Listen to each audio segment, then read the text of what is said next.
మరి విశాఖపట్నంలో కనక మహాలక్ష్మి అమ్మవారు ఒక చెయ్యి తెగిపోయి ఉంటుంది అమ్మవారికి. మరి ఆవిడ ఎంత అనుగ్రహమూర్తి! అసలు ఈ మార్గశీర్ష మాసంలో విశాఖపట్నంలో కనక మహాలక్ష్మి అమ్మవారి యొక్క దేవస్థానం ఇసకేస్తే రాలదు, అంతటి అనుగ్రహప్రదాయిని. ఆ తల్లి పాదముల దగ్గరికి వెళ్ళి నమస్కరించాలి తప్ప ఆవిడ అనుగ్రహించలేనటువంటి విషయం లేదు.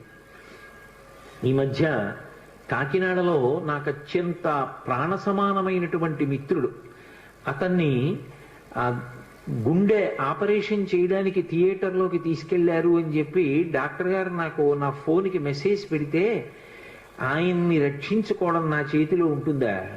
ఆ పరదేవత రక్షించాలి. పసుపు నీళ్లతో కనకమహాలక్ష్మి అమ్మవారికి అభిషేకం చేశా ఆ సమయంలో.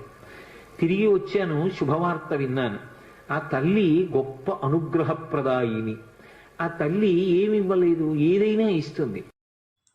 ఛానల్ని మొదటిసారిగా చూస్తున్న వాళ్ళు ప్లీజ్ డూ సబ్స్క్రైబ్. అండ్ ఈ వీడియో మీకు నచ్చినట్లయితే లైక్ చేయండి, షేర్ చేయండి, కామెంట్ చేయండి.